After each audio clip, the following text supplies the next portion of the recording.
சீமான் கட்சியே நடத்த முடியாது. நாம் தமிழருங்கிற கட்சியே அவர் இது இல்லை. நான் நினச்சி கேஸை போட்டால் சீமான் கட்சியவே காலி பண்ணிடுவேன் அப்படின்னு சொல்ல இந்த வீடியோ பாரு. அந்த கட்சி பேரை வைத்துக்கொண்டு சட்டப்படி நான் கேஸ் போட்டேன்னு வச்சுக்க, உன் கட்சிக்கு பேரே இருக்காது. உன்னை பெரிய மனுஷன் ஆக்கூடாது. எல்லாரும் சொன்னது போல அது என் கை கொஞ்சம் பாபத்தான கை. நான் கேஸ் போட்டால் அவன் வெளியில் வரவே முடியாது. நாட்டு வக்கீல் என்ன சொல்கிறாரு, நான் நினச்சா கேஸ் போட்டு உன் கட்சியே இல்லாமல் பண்ணிடுவேன். நீங்கள் எப்போ பண்ணியிருக்கணும்?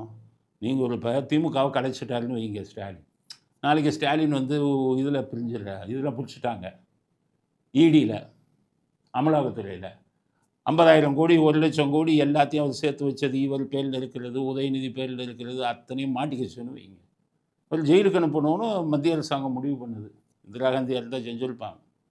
அப்போ ஸ்டாலினை கூப்பிட்டு ஜெயிலுக்கு போகிறையா, பிஜேபியில் சேர்றையா, திமுகவை கலைச்சிட்டு பிஜேபியில் சேர்றையா, ஜெயிலுக்கு போகிறையா அப்படின்னு கேட்டாங்கன்னா ஸ்டாலின் சரிங்க நான் பிஜேபியிலே சேர்ந்துருவேன்னு சேர்ந்துருவார். திமுகவை கலைத்து விடுவார்.